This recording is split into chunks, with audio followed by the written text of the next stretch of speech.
Tonight on the Path Radio Spotlight, we're shining the light on one of Canada's most enduring and influential rock voices. For more than 4 decades, 5440 have helped shape the sound and spirit of Canadian music, from iconic radio staples like I Go Blind, Ocean Pearl, Since When, and One Day in Your Life, to a catalog that continues to grow, evolve, and resonate with new generations of listeners. Frontman Neil Osborne has always stood at the heart of that story, a songwriter, storyteller, and bandleader whose music blends grit, melody, honesty, and reflection. Last year, I had the chance to see 5440 live at the Richmond Hill Center for Performing Arts, a powerful two-set performance that moved from storytelling and memory into full-on electric energy, a reminder that this is a band very much alive in the present. Now they return with a bold new chapter and a highly anticipated new album, Porto, a record about renewal, resilience, creative endurance, and the work it takes to keep loving what you do. Tonight, we're diving into that journey. This is the Path Radio Spotlight. I am your host, Guido Piraino, welcoming you to a new season, joined once again by the voice of 5440, Neil Osborne. Thank you for being here, Neil. How are you? I'm great. How are you doing? I'm great. I'm super excited that I get to talk to you again and catch Yeah. up with you. Yay. And it's hard to believe that it's been almost 2 years since we talked over on the monthly social. Aside from the fact we're going to talk new music and a couple of other things I'm going to throw in there, what's changed most in your world since then? Well, yeah. It's so funny, because 10 years can go by and you go like, what happened? And then it's like 2 years go by and like, wow, it's that long? So I don't know. Well, I mean, as a band, we kind of switched out from the West Coast, storytelling, fun record about each individual and road stories into back to sort of what we normally are known for in musically. And we had a really great experience. I mean, this year, 2025, we played over 50 shows, which we hadn't done since the 90s. So actually, that's last year. It's 2026 now. But so it's nice to know that there's still demand to see the band and we can get out there and play. And yeah, it just feels good. A little wind at our back, weirdly, at this age. Well, and the last time we talked, you talked about how 5440 as a band, you've never really stopped. You're always kind of ready for that next gig. Um, does it feel that way today, or does it feel like you're continuing that long running journey, or starting this a new chapter when you do an album like a new album like this? Well, a new album is always a chapter. It's a chance for us take stock and reflect not only how we see music and the world and all these things, and then it comes out in that art, I guess, that we call rock and roll music. Um, but yeah, I think that's sort of what we're doing. We're always ready, like Well, we look, we almost had a New Year's show, and it was going to be outside, and I think it was Barry, and we're like, oh, playing outside in the winter. But we were ready. We were going to do it, and then they changed their mind. So anyway, didn't I think it snowed up in Barrie? It's pretty yeah, I know. Guitars, they go so out of tune, and your hands are freezing. You're like, why am I here? But Because I love it. I love it, Neil. yes, yes. So you mentioned West Coast band and the individual sort of approach and back to more what you're doing. It was West Coast and the individual thing a result of having done some of that work in the pandemic and it evolved that way, or was it a more conscious effort to do that? It started out as a pandemic Yeah. thing. Alan Moy, our manager, who's kind of in some weird ways our spiritual guidance, at least in the rock and roll world. He's been with us since, well, I've known him since '83, but he's been our manager since '85. Um, he started these Zoom calls just so the band could stay connected. I didn't even know what Zoom was. I got to be honest. I mean, I heard of it, but what is that, like a meme? What is that? When COVID hit, right? And then we started going every Thursday, and we had this quote unquote 5 o'clock cocktail hour, and you pour yourself a drink, and we get together, and after sort of like going over the news of the pandemic, and it's like and stories about everybody and what they're up to, which isn't much, obviously, when that's going on. We just started reminiscing and telling stories, and like I think I Brad or Dave or Matt, somebody said, or maybe even Alan, this would be a great record, you know. So we started telling stories of the band. And I said, we can do this. This will be fun. So that was the germ, the seed of what that record was. Yeah, and then we intentionally, made it a record. I guess after that. I loved it. I loved that record and what you guys did with it. Does it parlay? Like I said, I had the chance to see you live in Richmond Hill. I think it was January 25. Hmm. And it was such a unique two-set show. Like you did the music and storytelling first, performance second. That format, was that a result of what West Coast band record, or how did you come up with that? What, and where was that born? Where did it come from? Well, we had done some storytelling shows before, but they were all just storytelling shows. We'd get it in a theater or whatever, and then you know bang off a few hits, maybe reinterpreted, maybe not, but always with some sort of insight and story. This time it was Dave Genn's idea, I think, primarily what we call a hybrid, where the first set is storytelling or sort of Eh. letting people inside to the humor and character of the band, and the second set you just hit them over the head with the hits. It's like boom, and then good night. So it's kind of I draw you in and then knock you over. we loved the format. It was such a great night. It was so good. It's like I want more. I want more. You had a unique setup that night. You had all of these different, sitting spots, and you had the different size speakers and radios, and some of them just looked like nostalgic set pieces and stuff. Did you do that everywhere, or were you hauling that stuff with you guys, or Yeah, or were you sourcing yeah. it locally? You No, hauled it no, all. yeah, yeah. No, we had our crew was great. I mean, they found all that stuff, but we all got together actually with the crew. Tim Pearsall, our road manager, who's loyal to default, really, kind of understood exactly where we wanted to go, and he found the old '40s radio and all these other set pieces, and yeah, we had a big truck and took it all with us, and Amazing. in the It's chair and been one all. of my favorite sets that I've seen. It just, you know what it felt like? It felt like we were sitting with you in your space, like for real, that we were just hanging out with you. Yeah. And it was like I was in the scrapbook, right? I was in the 5440 scrapbook. I was in the memories. I was living it with you. Hmm. And then I was thinking to myself, well, as you're going through the songs in that environment with us, does that change your relationship with the songs in any kind of way, or? Um, in the moment, for sure. I mean, it's always unique in every situation, but sure, when you're sitting around talking about it, and then you have to sort of get up and sing it, it's it's not so. I don't know how to put it. You have to almost change hats. Not. It's not difficult. It's just different. Let's Mm. put it that way. So Yeah. you notice the transition between the two different sets? Like, does it feel like two different concerts to you, or Yeah. or it Oh yeah. does? Absolutely. Yeah. Yeah. Interesting. Yeah. Yeah, again, sorry, I love the format. Are we gonna see more of that in the future, or are we parking that for a while now? Well, so the answer to that is yes to both. We will probably see it more in the future, and we're definitely parking it for a while. So, look, you also that night, I love to look around and observe. You've always had a cross-generational audience.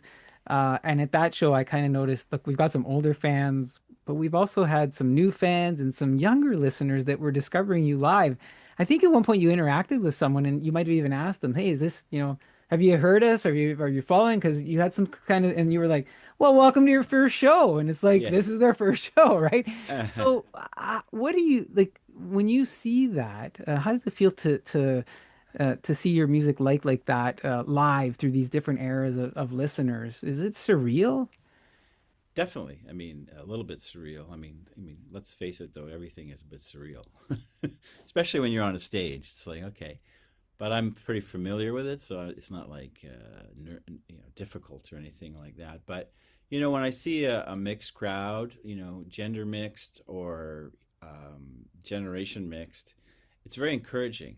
It's very encouraging, and then it just makes me feel like I gotta honor their experience and the music all the more. It's like I'm a facilitator, right? I just present the songs the best way we can. We all do, and appreciate that. Yeah, a 19-year-old or a 16-year-old can appreciate the song one day in your life just as much as a Yeah. 66-year-old, and that's kind of a cool feeling. Do you like obviously you don't know the makeup of your audience beforehand. Do No, you check the audience makeup and tweak the set at all based on what you see? absolutely not. No. But I do kind of quite often will stroll out there, sort of semi incognito, or at least have a look out there. I'll go in the lobby, and quickly walk through and get a sense of who's here, and just to get a vibe of it. But I really notice it once we're playing. The people that are sort of Yeah. closer to the front, and quite often they are the younger ones because they got the energy for it. If I was going to a show, rarely do I go to the front. Once in a while, but not much. Well, you got everybody up and going. So it was pretty on the second half. The second half you got everybody up and going. So that was kind of cool. Neil, do you still get butterflies or a little bit nervous before a show in any kind of way or No, not no? really. No. I mean, Just rock and roll. yeah, yeah. I mean, sometimes I get a little excited, and if I do guest appearances or it's just me and say some other people, I might feel a little, okay, how am I going to navigate this? But it's not really nerves. It's more like, where's my normal people? Where's my guy handing me my guitar? That kind of thing. But other than that, no. And I used to, I used to throw up before shows in the early days. Oh, no way. Just so freaked out, like, because it would be like this whole transition, like a drug experience or something. And then coming down was so hard. And now, after 45 years, I've kind of managed to navigate it pretty consistently. Like, So an old sea captain or something.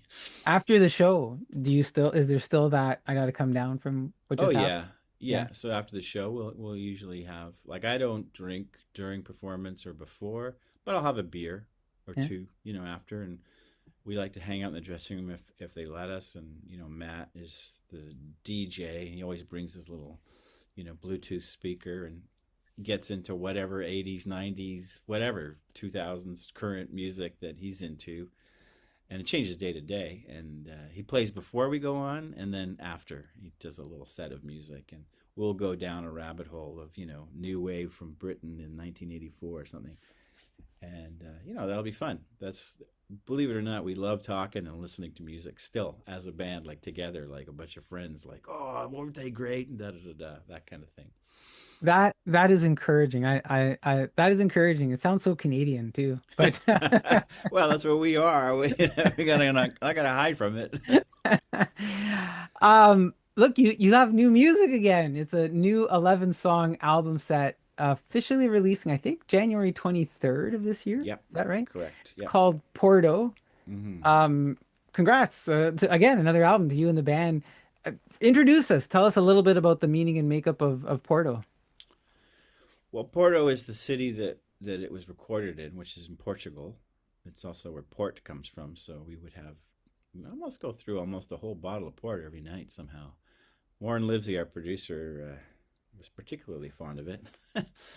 So we decided on a destination record. I decided on a destination record that we should and could, let's go somewhere and be, boys in a camp, or, a band or a tribe, if you will, on an excursion, on a journey, and let's make a record.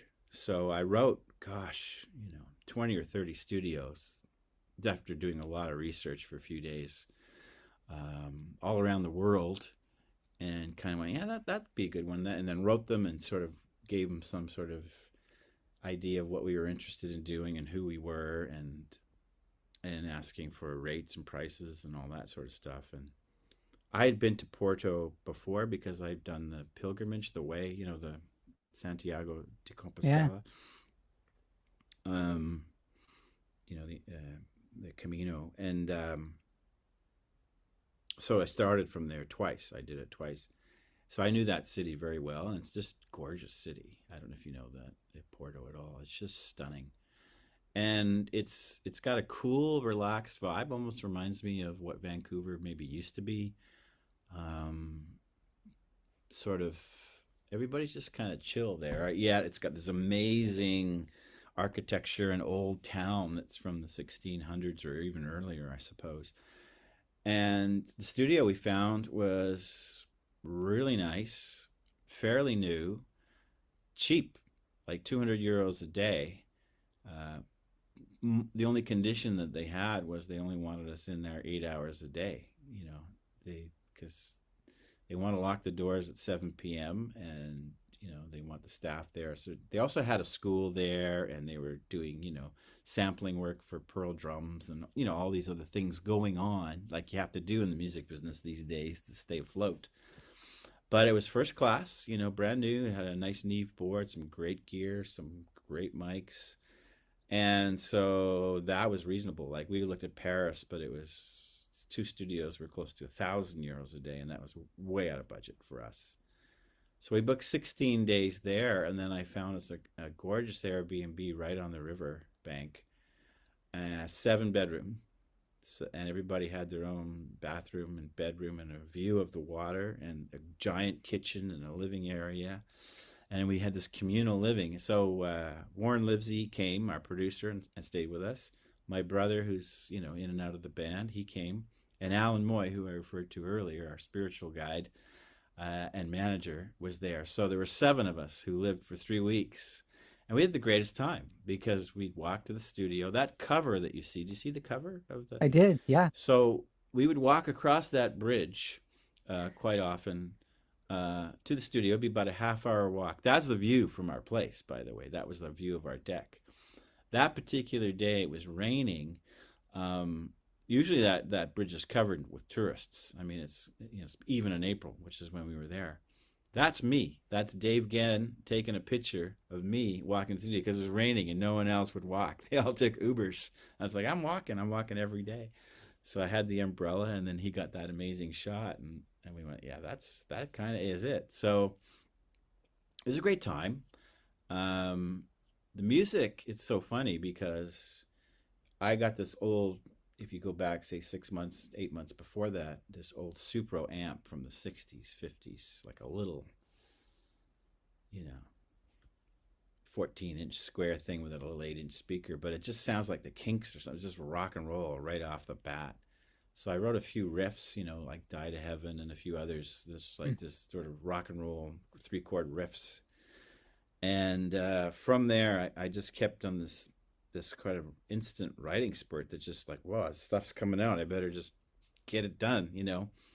And then I kind of loosely structured some melodies and some songs. And then the band we worked on it a little bit together. And then it came time, oh, I better sing it. And this is now the 3rd record that I've done. I did it with West Coast Band. I did it with my solo project, where I didn't write a word down. I didn't write a single lyric down. I didn't think about it. I kind of knew where I wanted to go with it. I kind of knew where I was in my head and psychologically and philosophically, and what I wanted to say in each song. Kind of identified the subject material of where I wanted to go with it. And then I would just get there in front of the mic and sing 4 takes, not for a good take, just to see what words would come out, but no more than that. And I did it in 2 days, sang every lyric. And then I'd go and listen, like, oh, that's a good line. That should be the chorus. And I'd, slide it around on the computer kind of thing and constructed the song. And it really didn't require anything else. So weird. It just sort of, active imagination or stream of consciousness, just letting it sort of come out. And then I brought the band here in my home studio, and we all gathered around for a weekend. My wife was away visiting her mom, so it was, once again, a guy's experience, which really informed the idea of going to Porto. And I said, look, you guys are only here for 3 days. We got 11 songs, and there was not a 12th song that didn't make it. All 11 that we had is what we did and what ended up on the record. And same thing, we didn't work too hard. And it was like, okay, let's give ourselves 90 minutes to like everybody come up with their part or the arrangement or what do you want to do with this song. Sometimes we had to add a bridge or take out a bridge or increase the speed because sometimes I just present it as a folk song or whatever. And then it worked, and like Dave, like play your solo right off the bat, right kind of thing. And then we brought in Warren Livesey and did a week of pre-production, and that went really smooth. And then we went to the studio in Porto, and same thing. We all got in the same room in a circle, played it all live. I sang a dummy vocal, obviously, and then re-sang it. Um, but it's like Dave Gans used to like sitting and redoing his parts and having 10 takes of a solo, and Warren was like, no, no, no. When it's in the song, when we're playing it, when it's time for your solo, hit whatever pedal, play your solo, and then get back to the other part. And it was so liberating. It just felt so alive. It was great. And even my brother, he'd be if there's one song with sax, and it's like, well, it's going to bleed. Well, we'll put you in the hall. You're not going to overdub it. You're going to play when the band's playing. And it was so immediate. And the whole process, right? Like I said, from writing the riffs from that Supro amp to having the band here to going to Portugal. I mean, we had 16 days booked in the studio. We designated a day off, and then I don't know if you remember, there was this big power outage all through Spain and Portugal. Oh yeah. Like that was You were there? yeah, it was a studio day. But it wasn't. So funny because people were like, they think it's a terrorist attack, and it's like, what? Anyway, um, we got it all done in 12 days, including the singing. So there's just it's so rare that a record, we hear about other bands that can do that and that quick, Let's Dance or Nirvana were all done in 3 weeks. We've the old days we would record live off the floor, but it would still take longer. And you figure being pros that we are, we should be able to handle it, and it worked. So There's still so many phenomenal things with that whole story. Like, like, from the bridge, like when I so the if I could just go back here, the picture, the cover of the album, I actually like did a double take or not a double take, but I was kind of like, is that somebody on the bridge? yeah, with the umbrella, you can see the With little the umbrella, and umbrella. I'm like, that is somebody. I'm like, I wonder who that is. And Yeah, then later I find out it's you. it's me. Yeah, So, so then I was like, oh, I wonder if that was on purpose or if it was just like, like the story that kind of unfolded there. Um, so like listening to that and how you constructed the songs musically and then kind of did what you did lyrically. Like to me, right? To somebody like me listening to that, I think, wow, that's so courageous. Like I I don't know how to I mean artistically, yeah, I mean I'll step up I can step up to a mic and I guess start saying things, but to trust yourself in that way. I think but you said you did four and then kind of picked and choose and moved things around, but what a yeah, cool way to do it. yeah. I kind of knew where I wanted to go, you know, with them. Yeah, yeah, Everybody I talk to usually, most of the time it's well, I wrote the lyrics and then figure out what the music. What does that do? Like writing the music first, is it just different headspace or yeah. So, gosh, I just heard a podcast the other day, and I've heard some great quotes along those lines. The medium of music, it transcends sort of a Mm, cerebral thing, right? So it evokes an emotion, and it evokes an atmosphere. I mean, it's why people like music, or why they go to concerts or put on a record, or it takes us somewhere beyond our without it, just at the very least. Um, so when you inhabit that space, you know, I identify a potential of a mood or an mm, emotion, and I want to stick with that rather than and I don't knock anybody, however process they want to write songs. Like if you've got a Leonard Cohen, who I assume would have written it down first and then pen put the music to it after. Certainly, that's pretty amazing as well. So, but from my point of view, it's always been about the mood that's created, and then not have lyrics diminish that mood. In other words, try and but there's tricky stuff, right? Because let's say you have these minor chords and it's Yeah. going along in this vibe and this beat, and you go, okay, I think it could be talking about deep waters, maybe, as a metaphor for the soul or something. I don't know. And then what I don't want to do is ruin it by getting over definitive, and then making it smaller. But at the same time, you have to define it. You have to, you know, there's that little space between all the potential of what it could be in that mood that you identify, or you want to, that feeling you want to keep with that music. At the same time, as soon as you start picking the words or the melody, you eliminate all the other ones. And is this enough energy? Does this have enough energy for it to keep going, to see it to a resolution or a completion of a complete idea or an emotion? And I think I'm getting better at it. I mean, I could probably point to a lot of the records where certain songs I go, oh yeah, I kind of just rushed that one through. I wish I would have either not used it or da, da, da, da. But this one, not at all. So Yeah, so the as I said, I have had the privilege to hear several of the songs, and I did read. It's interesting that you said we kind of got back to 5440 from the last album. I felt a little bit of that without knowing that I was feeling a little bit of that. yeah, And on top of it, like now that you're telling me this, I want to re-listen to them and have that sort of different. Not just that, also now what you've told me about the environment, the recording. I think when I was younger, back in my younger days, when I mm. was younger and I'd buy the album and I'd open up the album and I'd see the, smell the, oh yes, there's the fresh album, Yeah, and I'd another see the one. pictures and I'd read the lines, right? Yeah, I immersed myself in that content before as I heard the music, right? yeah, I don't have that anymore. Right? Everything's so digital. I mean, we could, right? But typically we hear it digitally first. So the picture that you just painted, if you don't have that hardcover in your hands and opening it up, I think that puts us in that spot. Um, yeah. You're right, and that's how you and I clearly became fans of music and yeah, records and all that sort of thing. And that experience, like you said, I'm just going to repeat just what you said.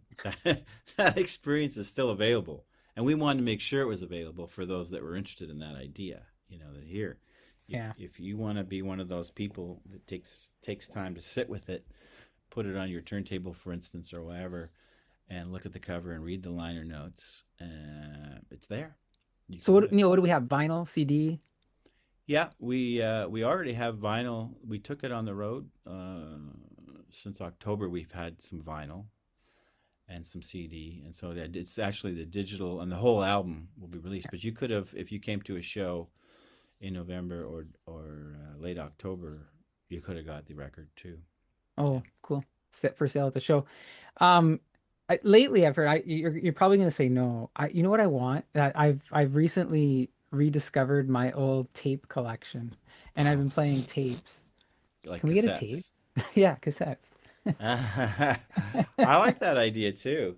Uh, yeah, I'm probably going to say no. We don't have one. I mean, I could figure out how to make you one, I guess, like a bootleg. Oh, there we go. Bootlegs, man. Are they I'll still are put the bootleg? record on and put it. I got a cassette player, so I could do I do that. too. I've got two or three of them, and I don't know. I like them. So, and is bootleg still a thing? Like, do we still make bootlegs? I don't know if we I do. don't think so, I but don't think so yeah, either. yeah. Yeah.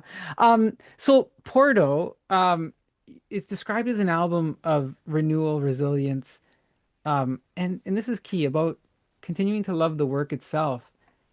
I feel in what you described earlier that those things have happened, right? Where does this record sit in the whole 5440 world?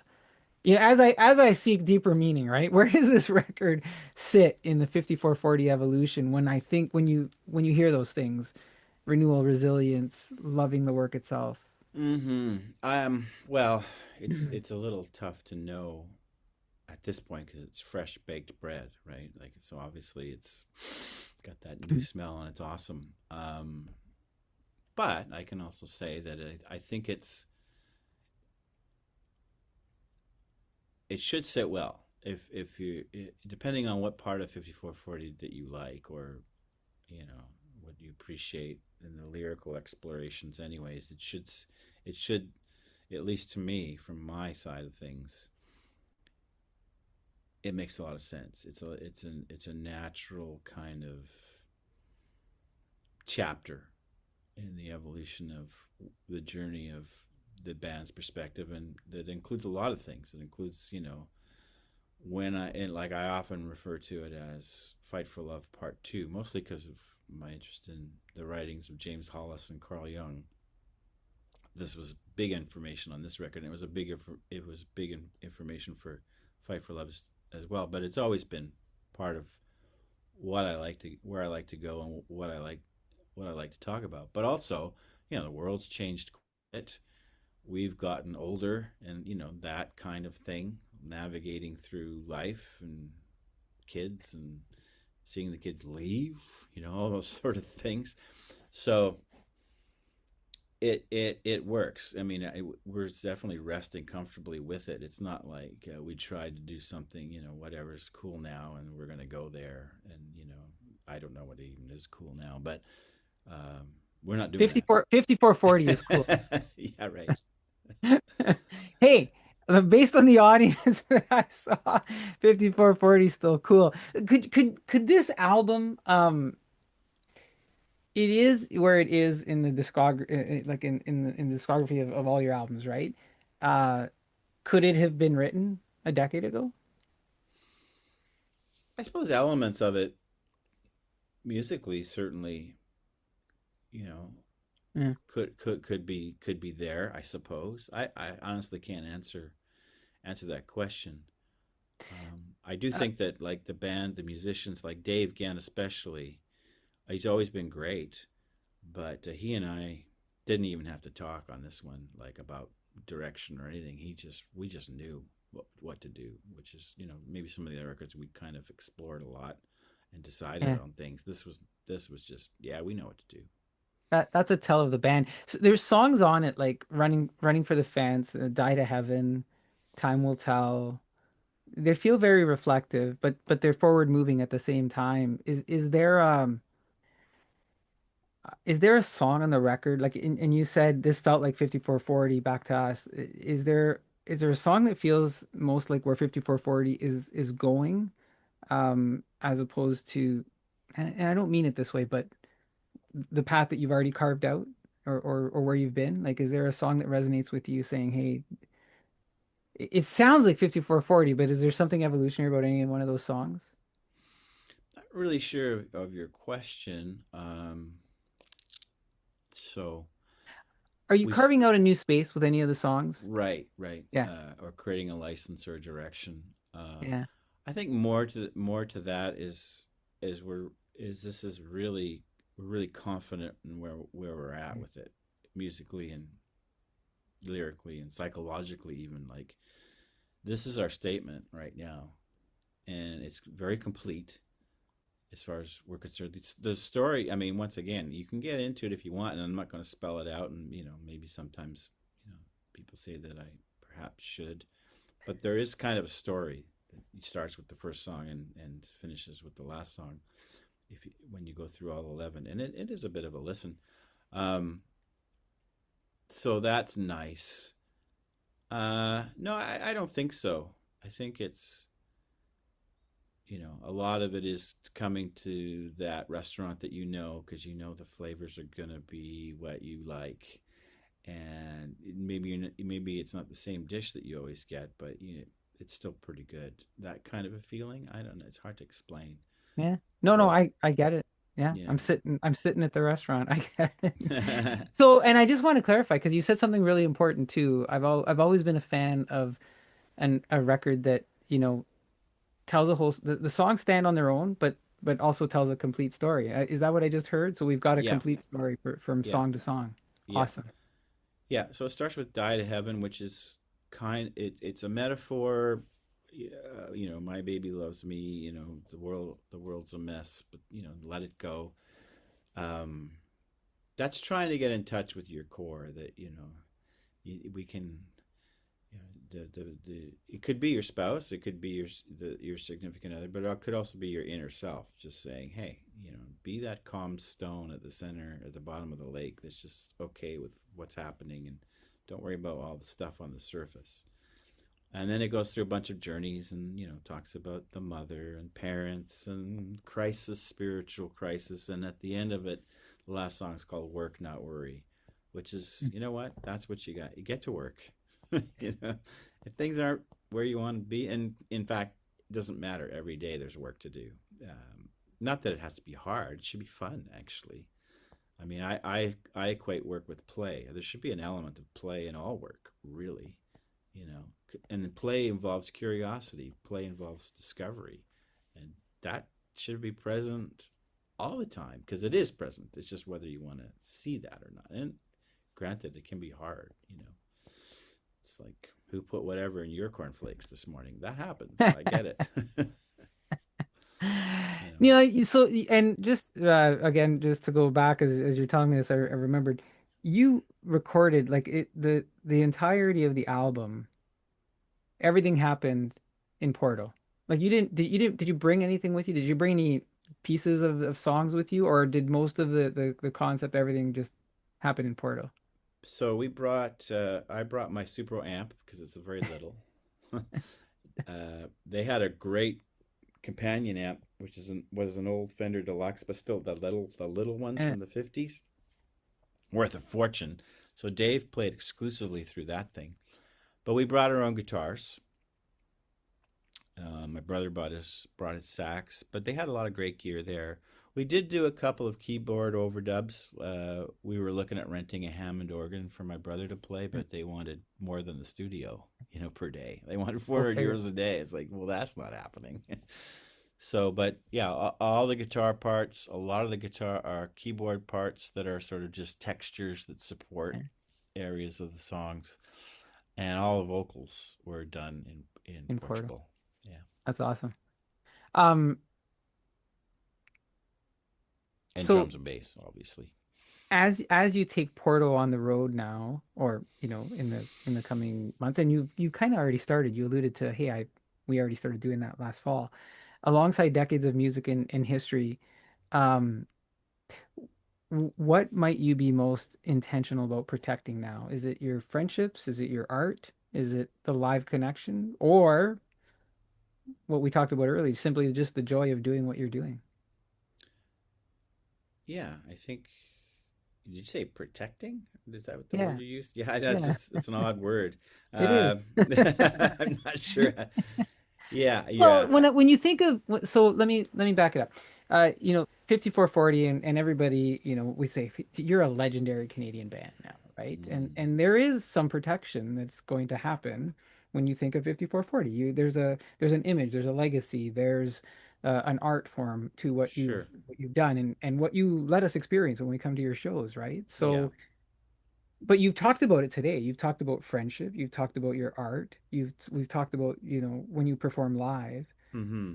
but you've also talked about your environment, your setting, and it really shows how much you still love doing what you're doing. Yeah, we still do, and Brad. I went to high school with Brad, and he still says profound statements, and as simple as it sounds, he said, as long as we're all having fun and still into this, then we're not going to stop. And you know, we always have a little eye check. It's like, okay, are we? Yeah, yeah. We're into this. I mean, and we're into other things, whatever. But it's playing live is still good and still fun. Sometimes, when there's a WestJet strike or whatever, like a year ago, and we had to drive 12 hours, 2 days in a row, maybe that's not so much fun at Are this we done with age. the driving? We're done with the driving. Yeah. Well, we'll drive 2, 3 hours, but when Uh, when the planes don't move and you got it, we like to we'll honor the contract if we can. So, yeah. so No, Neil, you said you did, a great number of shows, 50 shows. What does 2026 look like? Are you making your way across the country again? How are you how's it shaping out, or do you know yet? we've no. Well, I don't think we're gonna do at this point. There's no plans until 27 to do maybe a cross country something or other. Uh, we've got some shows, already booked, like the Commodore. I think the Key, uh, Danforth next November. We do annuals, right? Right. And then a lot of summer festivals, and then we'll just see what pops up. It's still a bit early to know how the year's going to look, but yeah, that's no actual cross country specific intentional thing planned. Maybe in 27 though. Looking forward to it. So Danforth is going to happen again, you think, though, or? I believe so. I, Yeah. I mean, I think it's already booked Right on. for the Yeah, it's a great little venue, eh? yeah, and it was fun. The last 2 years was a lot of fun. So Yeah, I'm hoping that I can catch you. Look, thank you so much my for dropping pleasure. in and helping us kick off the season here. Is there anything else that you might want to leave us with before you go, or did I exhaust you, or? No, no, no, I don't think either. What about you? Is there anything you want to touch on or at all? I think we're good. I mean, I yeah. don't know. Next time I see you live, Did you get to use all the questions that I didn't read? yeah, well, yeah, and I think you are good because you probably answered some that I had written down with I didn't even have to ask, Neil. So Yeah. you're Okay, good. Yeah. Yeah, totally. When I get questions, I mean, Uh, I haven't looked at questions in ages because then I overthink them, and then when I get asked them, I go, "What did I say again? I forgot." And then becomes a lot of ums and ahs, and it's like, "Shit, I didn't get it right." Yeah, and for folks listening, I typically I'll throw the questions out, but Neil's like, I've done this. I'm forget that we've got the music. I'm just going with I'm gonna build the lyrics here as we go. So thank you again, Neil. You have My been pleasure. listening, folks, to the Path Radio Spotlight. My thanks to Neil and 5440 for joining us, sharing his time, stories, and insight. And for more than 40 years, 5440 have continued to evolve while staying grounded in the honesty, craft, and connection that first brought listeners to their music. And tonight's conversation was a reminder that their story is still being written. The band's new album, Porto, marks another powerful chapter, one fueled by resilience, creative endurance, a love for the work that has faded across decades, tours, and generations of fans. If you'd like to hear more from 5440, follow their tour updates, new releases, revisit their incredible catalog. Be sure to check out their official channels like 5440.com, all of which we'll have in the show notes. Of course, you'll hear their music here on the Path Radio. My name is Guido Piraino. Thank you for spending your time with us here on the Path, supporting independent conversation and Canadian music. Until next time, take care, be well, and keep listening. Thank you, Neil. Thanks, Guido. Appreciate it.